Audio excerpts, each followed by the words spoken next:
விஜய்க்கு இவ்வளவு கொடூர மனமா? விஜய் கையில் இரத்தக்கறை. அதிமுகவின் ரகசிய திட்டம். அரசியல் விமர்சகர் சுளீர்.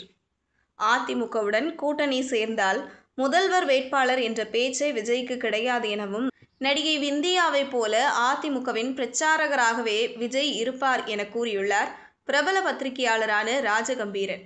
மேலும் உச்சநீதிமன்றத்தில் வழக்கு தொடரவில்லை என கூறிய 2 குடும்பத்திற்கு பணம் தராததன் மூலம் விஜய் கொடூர மனம் படைத்தவர் என்பது தெரிய வந்திருக்கிறது எனவும் விமர்சித்துள்ளார். கரூர் நெரிசல் சம்பவத்தை அடுத்து தமிழக வெற்றிக் கழகத்தின் தலைவர் விஜய் மீதான விமர்சனங்கள் அதிகரித்து வருகிறது. இந்த நிலையில் விஜய் மீது கடுமையான விமர்சனங்களை முன்வைத்திருக்கிறார் பிரபல பத்திரிகையாளரும் அரசியல் விமர்சகருமான ராஜகம்பீரன். இது தொடர்பாக பேட்டி அளித்த அவர், அதிமுகவுடன் விஜய் கூட்டணி அமைத்தால் முதலில் அவர் முதல்வர் வேட்பாளர் என்ற பேச்சையே எடுக்க முடியாது. காரணம், ஏற்கனவே எடப்பாடி பழனிசாமி முதல்வர் வேட்பாளர் என கூறி வருகிறார். இதன் காரணமாக அதிமுகவின் ஒரு பிரச்சாரகராகவே விஜய் இருக்க முடியும்.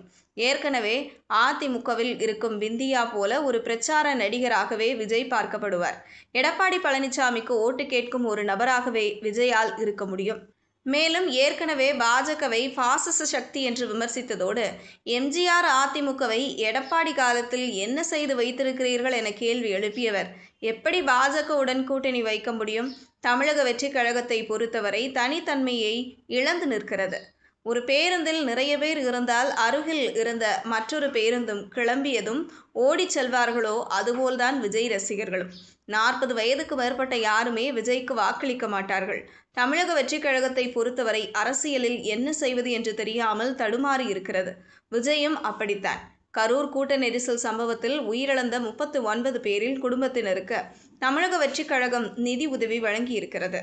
ஆனால் நாங்கள் சிபிஐ விசாரணை கேட்கவில்லை என்ற 2 குடும்பத்திற்கும் நிதி உதவி வழங்கவில்லை. இதன் மூலம் விஜய் எப்படி கொடூர மனம் கொண்டவர் என்பது தெரிய வருகிறது. இதுவரை விஜய் மன்னிப்பு கேட்கவில்லை. உண்மையில் அவர் தனது செயலுக்கு வருத்தம் தெரிவித்து பகிரங்க மன்னிப்பு கேட்டிருக்க வேண்டும். ஆனால் அதையும் செய்யவில்லை. தனது கையில் இரத்தக்கறை இருப்பதை விஜய் உணரவில்லை. அதிமுகவை பொறுத்தவரை விஜயை ஒரு பிரச்சார பீரங்கியாகவே பயன்படுத்த நினைக்கிறது. தமிழக வெற்றிக் கழகத்திற்கும் 10% வாக்கு வங்கிதான் அதிகபட்சம் இருக்கும். அதை வைத்து தமிழகத்தில் ஆட்சி அமைப்பது என்பதெல்லாம் நடக்காத காரியம் என கூறியுள்ளார்.